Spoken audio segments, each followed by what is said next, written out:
Good morning friends. आज voice का तीसरा पार्ट है।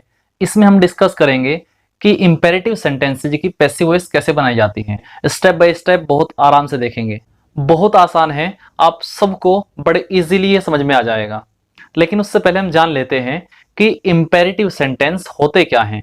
शॉर्टकट में जान लेते हैं। आपके एग्जाम में या कॉम्पिटिशन में जहां भी आपके लिए ये प्रयोग होते हैं, वहां पर सिर्फ आपके लिए इतना काफी है कि जान लीजिए ये V1, do not plus V1, ठीक है, नेवर, ऑलवेज या फिर काइंडली, प्लीज से शुरू होते हैं। बस इतनी डिटेल काफी है। अब शुरू करते हैं। पॉइंट फर्स्ट है, अगर आपका सेंटेंस ऑर्डर या कमांड शो कर रहा है, मीन्स V1 प्लस ऑब्जेक्ट दिया हुआ है, तो उसकी पैसिव वॉइस कैसे बनाएंगे। उसकी पैसिव वॉइस के लिए नियम होगा लेट प्लस ऑब्जेक्ट, जो आपका लास्ट में है वो आ जाएगा यहाँ पे। Let plus object plus be और प्लस V3, उसके बाद बाकी के जो शब्द हैं वे आते रहेंगे। ठीक है। अब इसमें एक बात और याद रखिएगा, आप नोट कर लीजिए, बहुत प्यारा सा पॉइंट है। लेट के बाद हमेशा प्रोनाउन का जो है ऑब्जेक्टिव केस आता है, याद रखिएगा। लेट के बाद हमेशा ऑब्जेक्टिव केस आता है। ये बहुत प्यारा सा पॉइंट है, याद रखिएगा। एग्जांपल्स देख लेते हैं, आपको थोड़ा समझ आ जाएगा। पहला सेंटेंस है ओपन द विंडो, खिड़की खोल दो। अब ध्यान से देखिए, सबसे पहला आएगा लेट, उसके बाद ऑब्जेक्ट को उठाएंगे लेट द विंडो। अब रूल के अकॉर्डिंग आएगा be, let the window be और V3 हो जाएगा ओपनड। ठीक है, let the window be opened. Next sentence है bring a glass of water, तो लेट, अब उठाएंगे object a glass of water, ठीक है, उसके बाद रख देंगे be, let a glass of water be brought. Next है डोंट टच फायर। अब इस बार डोंट आया हुआ है, मीन्स डू नॉट, और जब डू नॉट आता है याद रखिएगा डू को हम रिमूव कर देते हैं और नोट को जो है हम बी से पहले रखते हैं, तो क्या हो जाएगा let fire. Do not touch fire था ना, तो लेट फायर। अब आना चाहिए था बी, लेकिन नोट जो है बी से भी पहले आएगा, तो लेट फायर नोट बी, और वो अब की थर्ड फॉर्म हो जाएगी touched. Let fire not be touched. Second point की तरफ बढ़ते हैं। अगर आपका सेंटेंस जो है V1 plus object in the same way active voice में दिया हुआ है और वो कोई एडवाइस या सजेशन शो कर रहा है, तो उसकी पैसिव वॉइस कैसे बनाएंगे। तो उसके लिए नियम होगा subject should be plus V3। यहां पर भी वही बात है, अगर हमें सेंटेंस में नोट रखना हो तो बी से पहले ही आएगा। ठीक है, एग्जाम्पल देख लेते हैं। लव द पुअर, गरीबों को प्रेम करो। सही बात है, गरीबों को प्रेम करना चाहिए, और यही एडवाइस का भाव हो रहा है। आप लोग थोड़ा कंफ्यूज हो रहे होंगे कि हम कैसे पहचानेंगे कि यहाँ पे ऑर्डर है या एडवाइस है। देखिए, थोड़ा सा तो आपको सेंस का अपना यूज करना पड़ेगा, और ये बड़ी इजीली निकल जाता है, कोई ऐसी बात नहीं है। तो लव द पुअर हो जाएगा, द पुअर हम उठाए सब्जेक्ट को, द पुअर, उसके बाद आएगा should be, the poor should be, और वो अब की थर्ड फॉर्म आएगी loved, the poor should be loved. Next sentence है do not kill the animals, पशुओं को मत मारो। नहीं मारना चाहिए, तो द एनिमल्स शुड, अब बी आना चाहिए था लेकिन नोट आया हुआ है, डू तो हट जाएगा। जैसे कि हमने पहले बताया था, डू नोट से सेंटेंस अगर आपका है तो डू हट जाएगा और नोट बी से भी पहले आएगा। तो the animals should not be killed, the animals should not be killed. Next sentence हम देख लेते हैं, हेल्प द नीडी, जरूरतमंदों की सहायता करो। तो the needy should be helped. Love the country should be loved. Don't vex the birds, पक्षियों को मत सताओ, मत परेशान करो। तो the birds should not be vexed. ठीक है, यहां पे एक छोटी सी बात मैं ऐड करना चाहूंगा। अगर आप बिल्कुल ही कंफ्यूज हो कि इसमें ऑर्डर भी आपको दिख रहा है और आपको एडवाइस भी लग रही है, तो ऐसी जगह आप अपने विवेक के आधार पर कोई भी प्रयोग कर सकते हो। ठीक है, पॉइंट नंबर थर्ड की तरफ बढ़ते हैं। अगर आपके सेंटेंस से आपका रिक्वेस्ट हो रही है या फिर उसमें प्लीज या काइंडली दिया हुआ है, तो ऐसे सेंटेंस को एक्टिव से पैसिव बनाने के लिए you are requested to plus जो शेष वाक्य है उसको ऐसे कि ऐसा रख देते हैं। इस तरीके से बनाते हैं। एक बात यहां पे याद रखिएगा, बहुत प्यारी सी बात है कि जरूरी नहीं है कि सभी विनती प्रकट करने वाले सेंटेंसेज में आपका प्लीज या काइंडली लगा हो। कुछ सेंटेंसेज में नहीं भी होता, वहां आप खुद पहचान लोगे। कैसे, देखिए जरा। पहला सेंटेंस है please give me some money, कृपया मुझे कुछ धन दे दीजिए। तो ये तो बड़ा इजी सा है, प्लीज दिया हुआ है। ध्यान रखिए प्लीज या काइंडली हट जाता है, तो यू आर रिक्वेस्टेड टू, उसके बाद प्लीज हटा दिया, बाकी जो सेंटेंस है उसको ऐसे कैसे लिख दो, you are requested to give me some money, बड़ा इजी है। काइंडली हेल्प मी, तो you are requested to help me, ठीक है।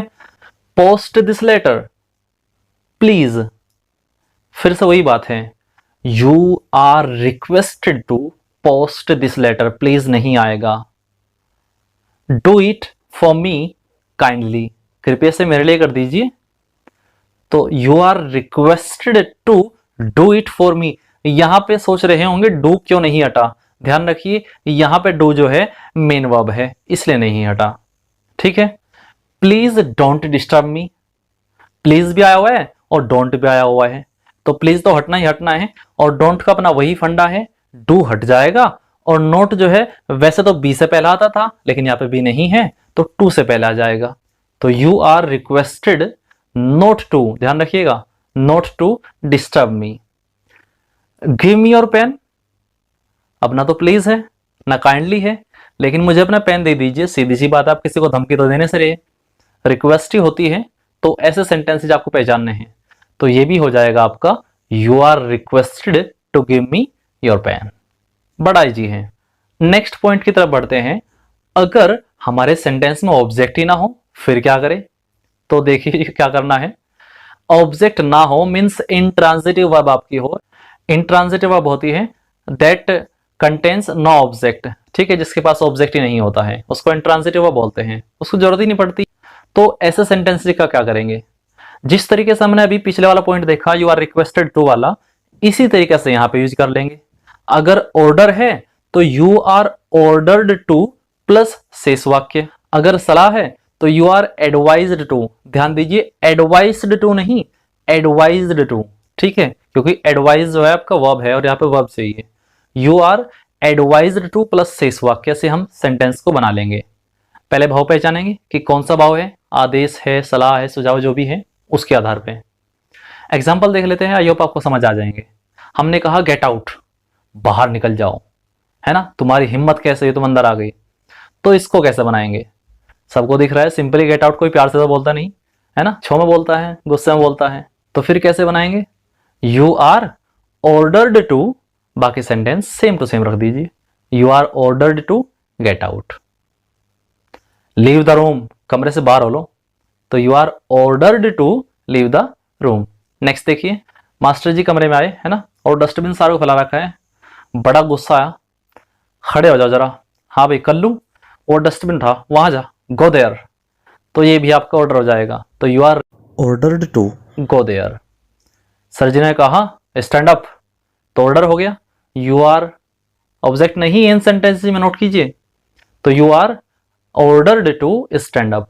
भीड़ बहुत ज्यादा थी तो किसी ने सलाह दी गो स्लोली, धीरे धीरे जाओ, तो you are advised to go slowly. किसी ने कहा वॉक टू द लेफ्ट, भाई बाईं ओर जाइयो, है ना, तो you are advised to walk to the left. किसी ने कहा अंजलि से कि अंजलि मेहनत कर लिया अगर अच्छे नंबर आ जाएंगे नौकरी मिल जाएगी, तो मीन्स वर्क हार्ड, तो क्या हो जाएगा, you are advised to work hard, ठीक है। अब आखिरी पॉइंट की तरफ हम बढ़ते हैं, आपके इंपेरेटिव सेंटेंस कंप्लीट हो जाएंगे। अगर आपका सेंटेंस लेट से शुरू है तो उसको कैसे बनाएंगे, तो उसके लिए आपका रोल होगा लेट प्लस जो पीछे से हम उठाएंगे उसको object plus B plus V3 plus by, और जो आगे से उठ के पीछे जाएगा वो नया ऑब्जेक्ट हो जाएगा आपका एक, प्लस बाई के बाद ऑब्जेक्ट। एग्जाम्पल देख लीजिए समझ आ जाएगा। लेट मी प्ले क्रिकेट, तो लेट उसके बाद पीछे से उठाएंगे क्रिकेट को, लेट क्रिकेट, ठीक है। बी वर्ब के थर्ड फॉर्म प्लेड, और बाई मी ही रहेगा, आई नहीं होगा, let cricket be played by me. Let him complete the work, तो let the work be completed by him. Let me start the game, तो let the game be started by me. चलिए जाते जाते एक थोड़ा सा लेवल अप का भी मैं आपको नोट दिए जाता हूं। अगर आपका सेंटेंस में लेटस आया हुआ है तो उसको हम इट इज सजेस्टेड दैट से भी बना सकते हैं। कैसे बनाएंगे देखिए जरा।